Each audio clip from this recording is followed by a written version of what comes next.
Unstoppable Spain নাকি unpredictable England? আজ রাত 1টায় ফাইনালে মুখোমুখি হতে যাচ্ছে এই দুইটা টিম। চলেন এই ভিডিওতে আমরা দুইটা টিমের ওভারঅল একটা জার্নি, ম্যাচ প্রিভিউ এবং ম্যাচের মধ্যে কারা হতে যাচ্ছে কি প্লেয়ার, এই নিয়ে একটা বিষয় আলোচনা করব। শুরুতেই আসি স্পেন টিমটাকে নিয়ে। ইউরো যখন স্টার্ট হয়েছিল তখন কেউই স্পেনকে ফাইনালে রাখেনি, আমি এটা শিওর। সবাই হয়তো ভেবেছিল পর্তুগাল, ফ্রান্স, স্বাগতিক জার্মানি, ইংল্যান্ড, বেলজিয়াম এরা হয়তো ফাইনাল খেলবে, কিন্তু সবাইকে ভুল প্রমাণ করে আজ তারা ফাইনালে। স্পেন তাদের 6 ম্যাচের 6টাই জিতে এসেছে। তারা পুরো ডমিনেটিং ফুটবল খেলছে এই ইউরোতে। No doubt they are the best international squad right now. এই টুর্নামেন্টের মধ্যে হাইয়েস্ট গোল, হাইয়েস্ট অ্যাটাক এবং সবচেয়ে বেশি চান্স ক্রিয়েটও তাদেরই আছে। স্পেনের ম্যাক্সিমাম অ্যাটাক মূলত হয়ে থাকে তাদের দুই উইং দিয়ে। দুই উইংয়ে লামিনে ইয়ামাল এবং নিকো উইলিয়ামসের স্পিডকে তারা যথেষ্ট পরিমাণে ভালো ইউটিলাইজ করছে, কারণ অলমোস্ট 42% টেক অন এই দুইজন প্লেয়ারই নিয়েছে। আরেকজনের কথা না বললেই নয়, সে হলো রদ্রি। রদ্রি মূলত স্পেনের অ্যাটাকিং সোর্স। তার পা ধরে অলমোস্ট ম্যাক্সিমাম অ্যাটাকগুলা ক্রিয়েট হয়ে যাচ্ছে। By the way guys, specifically যদি একজনের কথা মেনশন করতে হয়, সে হলো লাপোর্তে। ভাই, কেউই ভাবে নাই যে সৌদি আরবের একটা লিগ থেকে এসে ইউরোতে এরকম একটা পারফরমেন্স দিবে। আমি তো অ্যাটলিস্ট এটা কল্পনাও করি নাই দিবে। সে যে পারফরমেন্সটা দিচ্ছে ডিফেন্সে, সেটা একটা রক সলিড। ওভারঅল স্পেনের ডিফেন্স, অ্যাটাক, মিড কমপ্লিট একটা প্যাকেজ, এবং ফাইনালে তারাই ফেভারিট থাকবে। এবার আসি ইংল্যান্ড টিমটাকে নিয়ে। ভাই, ইংল্যান্ডের জার্নিটা স্পেনের মতো এত স্মুথ ছিল না।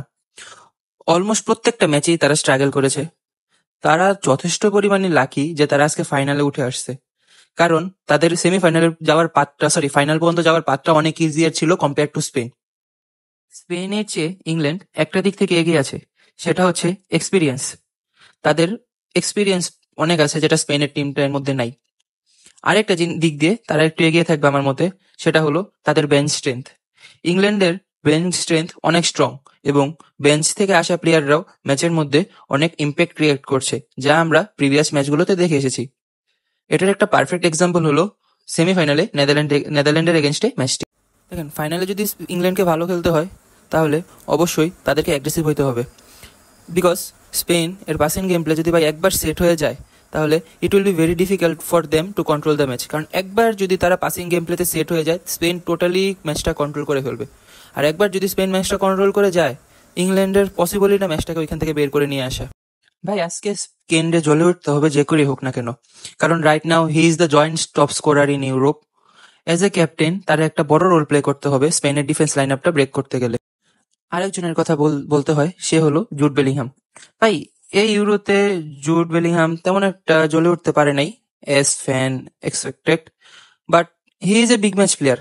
সে যে বড় ম্যাচে কি করতে পারে, সেটা আমরা রিয়াল মাদ্রিদের হয়ে অনেক ম্যাচই দেখে ফেলছি। সো এই ম্যাচে তার ক্যাপাবিলিটি অনুযায়ী যদি খেলতে পারে, সে স্পেনের জন্য একটা বড় থ্রেট হয়ে যাচ্ছে, নো ডাউট। এখন দেখা যাক কি হয়, স্পেনের 4বার হয় নাকি ইংল্যান্ডের প্রথমবার, ফার্স্ট টাইম। ভিডিওটি কেমন লাগলো তা অবশ্যই জানাবেন। ভালো লাগলে কমেন্ট করবেন, লাইক দিবেন, শেয়ার করবেন এবং চ্যানেলটি সাবস্ক্রাইব করে পাশে থাকবেন। Thank you for watching this video.